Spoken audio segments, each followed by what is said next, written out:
morning, everyone. Congratulations, graduates. Let's give them a big round of applause.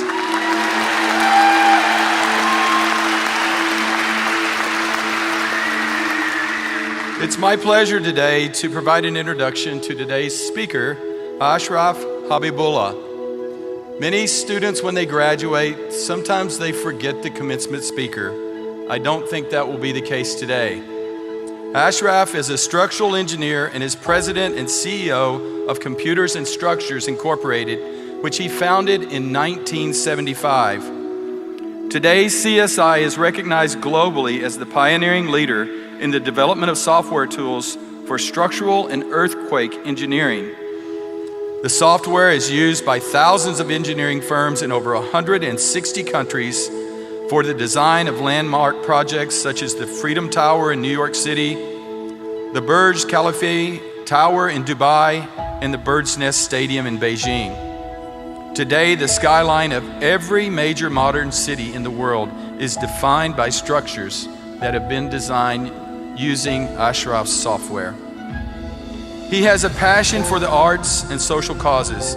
He is co-founder of the critically acclaimed Diablo Ballet and the founder of the Engineers Alliance for the Arts, an organization that involves school children with technology, focusing on the artistic aspects of bridge engineering. He regularly donates his money and time as a speaker to support humanitarian organizations, hospitals, and educational institutions worldwide. Ashraf has donated software to thousands of universities to ensure that the technology necessary to produce seismically sound structures reaches everyone. And Ashraf has also supported our students and labs here at Cal Poly. Ashraf has a deep personal interest in the study of human psychology and human behavior and how they can be leveraged to help people from all walks of life reach their maximum potential. Would you join me in welcoming Ashraf to the podium?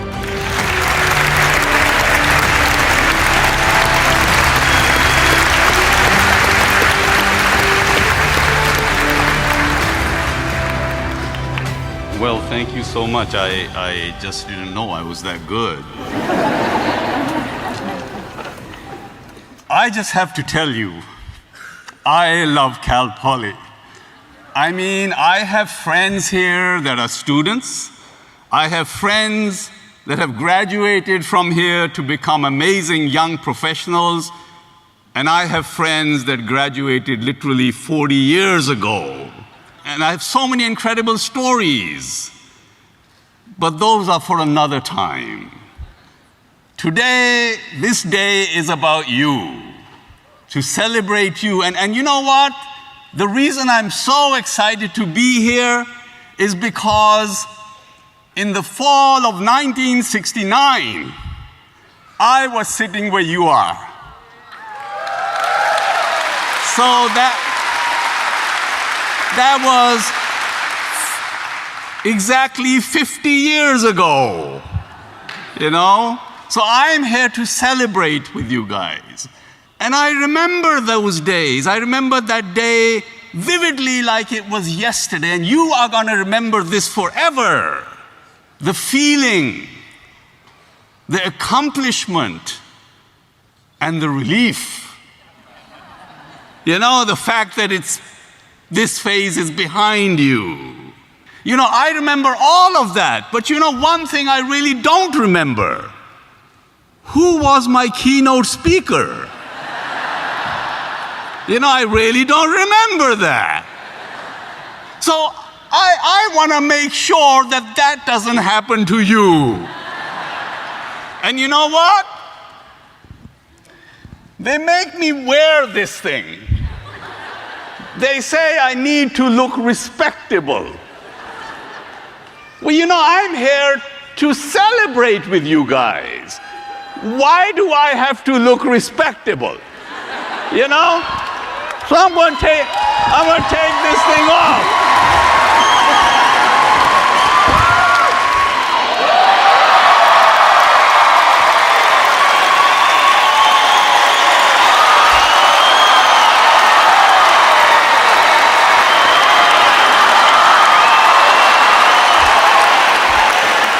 Let me tell you a little bit about this jacket. You see, I think every keynote speaker needs to have a jacket like this. Because you know, when you come to a commencement and you wear a jacket like this, you can basically say anything you want to. Because nobody's listening. They focus on the jacket. And of course, you get invited everywhere, and they never forget you. Try taking this thing through security with them wires and them batteries. You know, they actually make me take it out of the bag and wear it. Can you imagine 500 people in line in Dubai? And here I am at the head of the line with my lights on. All kidding aside, you know, I came to America, this is also 50 years ago. December 8th, 1969 is when I landed in this incredible land from Pakistan. And I remember my dad taking me up to the plane, and you know, there was a colonel in the army, so he could get into the plane. He sat me down on the chair, and he said, "Go make something of your life. Make a lot of friends. They will come in handy." And they did. Over the past 50 years, I have made friends everywhere. And they have done exactly what my father said. They molded my life. So today, I'm here to make new friends. All of you. I want a picture with every one of you.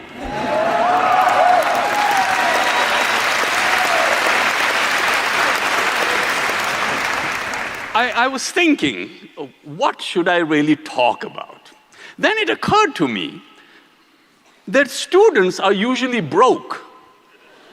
All 4 years they struggle for money.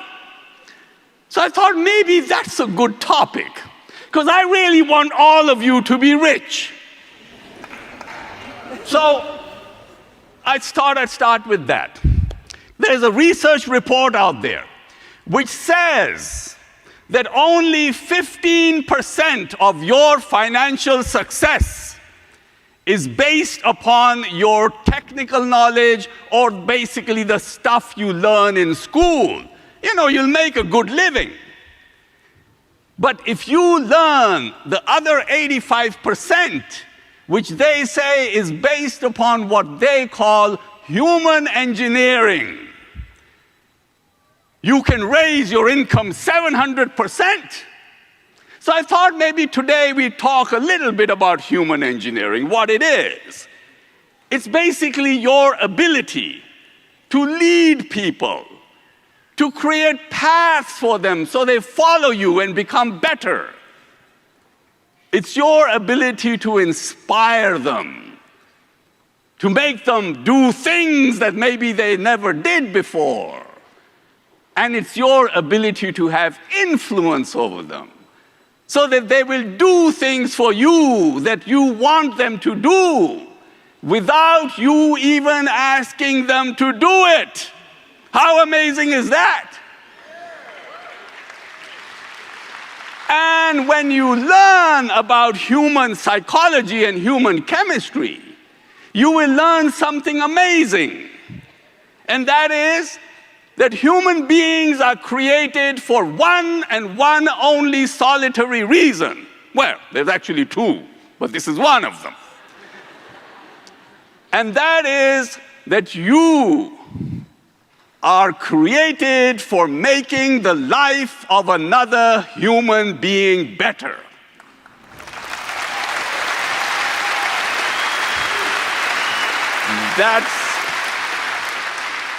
That's not religion. It's not something that I've cooked up. It's not voodoo. It's part of your human chemistry. That's the way you are built. It's the way your constitution is. That is the reason why when you do something nice for somebody, you actually feel amazing. Nature has created a reward system when you do the things that nature wants you to do, it rewards you with an amazing feeling. Have you ever thought, why would anybody like you? I mean, has it ever occurred to you? I mean, why would you like me? Because of my lighted jacket? Or my Madonna hat? How about them Madonna boots? No. People like you for only one reason, and you learn this, and it's best that you learn it when you're young. It will serve you well. People like you for only one reason, and that one solitary reason is how they feel about themselves when they are in your presence. That's what makes them like you.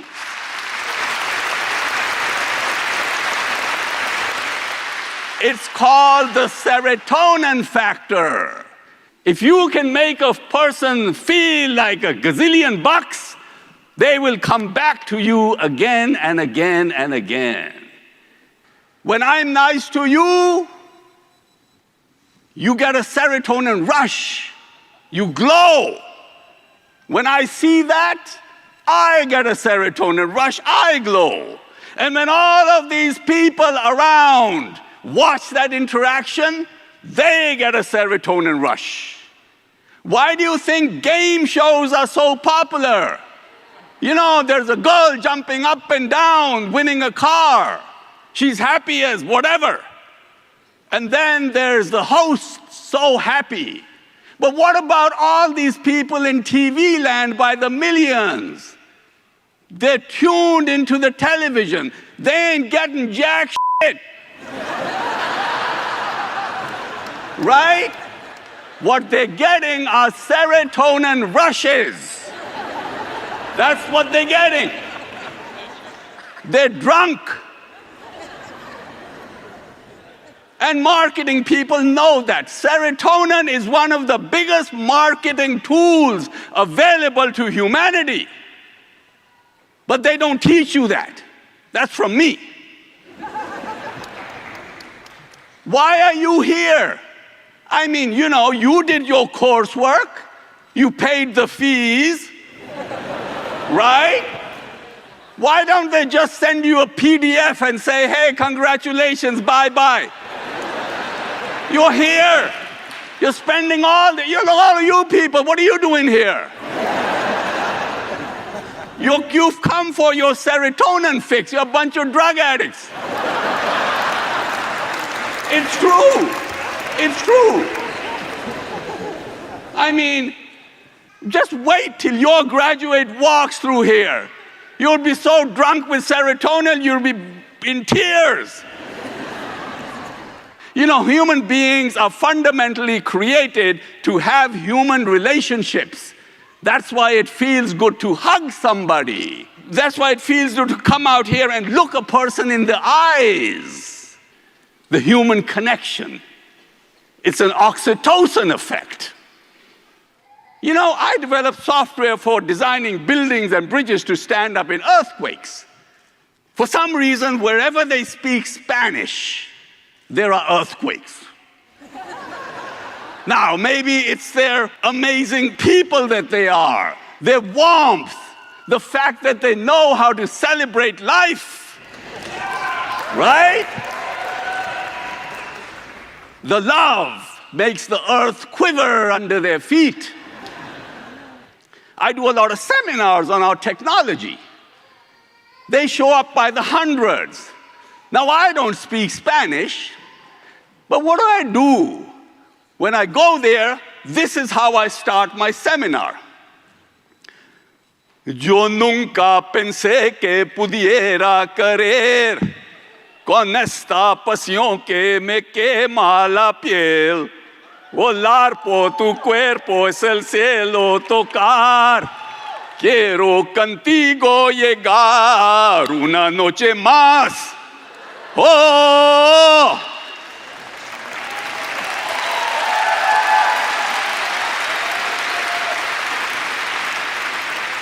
Now, I haven't the foggiest idea what that means, because I don't speak Spanish. But what does it do to an audience that speaks Spanish? 2,000 of them. It connects you with them. It gives them an oxytocin rush, makes them feel amazing about themselves. And what does that do? That bonds them with you. From that point onward, you can do no wrong. So learn about human psychology and human chemistry. It'll serve you well. It'll make you rich. You know, when you have amazing instructors like you have at this university, they don't just teach you. Implicitly, they instill into you a willingness to learn.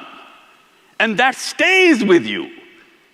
Psychologists will tell you, you don't learn by being taught. You don't learn by being told.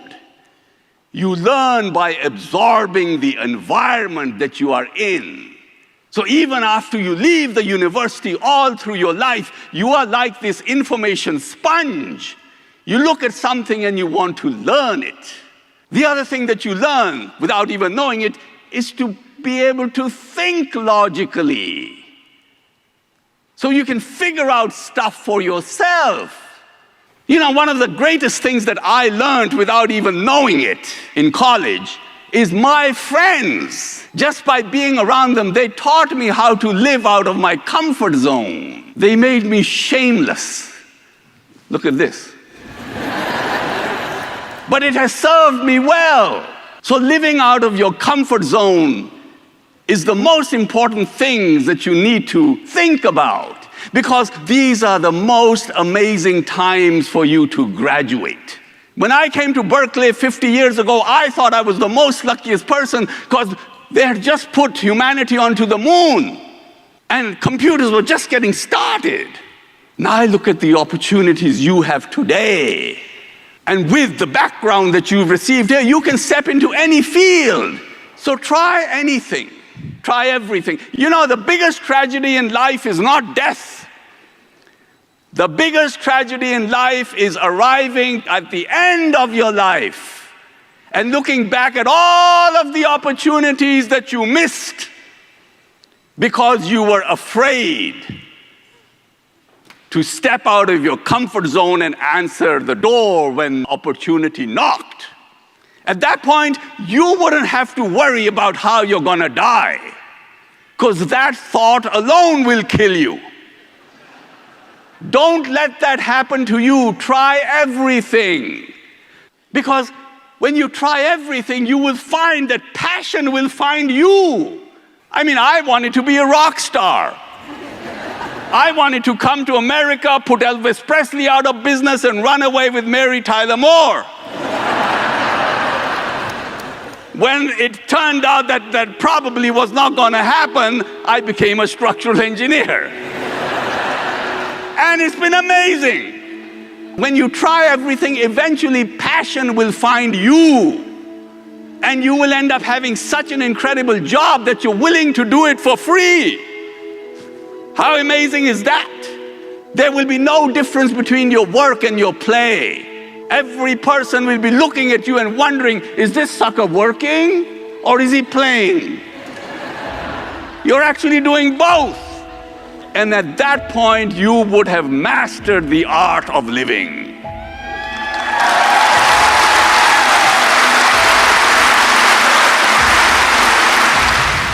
You are the people that are the future of this country.